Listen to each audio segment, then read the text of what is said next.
Castlevania 3 Dracula's Curse is a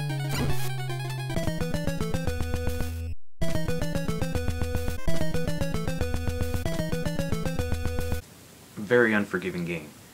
It was released on the NES in 1990 in North America, and it is a prequel to the original Castlevania.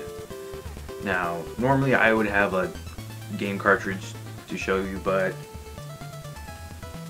I was playing on the Wii. You play as Trevor Belmont, and the idea of the game is to go over to Dracula's castle to kill Dracula. Simple. All you gotta do is go through the stage, fight all the enemies, kill the final boss, go to the next stage, and that's it. The only thing is that this game has multiple forks in the road at the end of each stage, and they can either lead you into a shortcut, or they'll send you into one of those stupid stages where you have to go through, and then you have to go backwards.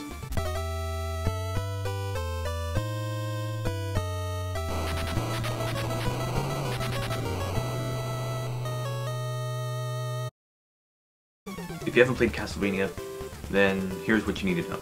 You're equipped with a whip. It's a very short-ranged whip. However, you can get 2 power-ups for it that'll power it up and it'll extend the length of it. You also have sub-weapons, which there are a few variety of sub-weapons. There's an axe, there's a knife, there's a cross, there's holy water, and a timer that stops enemies and projectiles. These can be found in candles. So can hearts. Hearts are used as a meter for your sub-weapons. With these sub-weapons, you can only carry 1 at a time. If you're familiar with Castlevania, then the jumping should be very familiar to you. Whenever you jump, you don't have control of it when you're in midair. So whenever you jump, you're dedicated to that jump, and you must plan each and every jump so that way you can avoid danger. One of the new things in this game are 3 supporting characters that you can run into, and they can help you along your way to go and draw blood from Dracula. When you get them, you can switch between them by pressing select. You have Grant, who has this little short attack, but he can control himself in midair when you jump, and he can also climb on walls. This makes it easy in avoiding enemies and going through tough obstacles. His control in midair wouldn't be seen until Super Castlevania 4.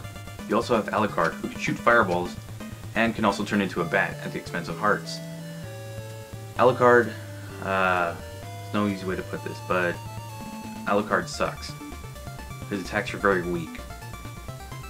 Like, here's this clip of me trying to kill this thing.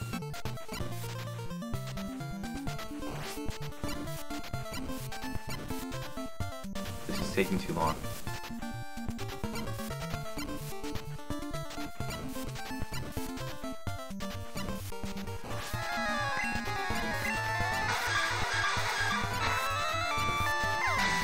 The only way to kill anything as Alucard is to have his fireballs powered up twice and have each one hit the enemy as you're throwing them. But that's even tough on its own, because if you have too many moving sprites on screen, then only 2 or 1 will shoot out. It's kind of inconsistent. It's kind of a terrible character like that. But you can use the bat to go through some of the tougher obstacles, or pretty much break the entire level, because who needs an easy way out? This guy. Finally, there's Sypha, who swings around his stupid little staff and does magical spells, which for the life of me I could not figure out. One of the biggest problems in the game is jumping. Now, it's not because the jumping sucks, it's actually more of a realistic kind of jump, well, except for Grant, who has the control in midair. The problem with it is that some of the obstacles in this game were not designed with this jumping mechanic in mind. It seems like something that would be more designed for Grant, and because of that, you're gonna die. A lot. And this doesn't even mention some of the enemies, like the ones that fly around in a pattern. Yeah, they can all go burn in a fire. The Medusas, the bats, and these flying knights. Hell, throw Sypha in there. I couldn't figure out how to use her spells, so it's no use to me. And that's pretty much it for Castlevania 3. Music's great, graphics are great for the most part, and the gameplay, while it improves on a lot, there are some things that were not designed for this kind of game. And as always, thanks for watching.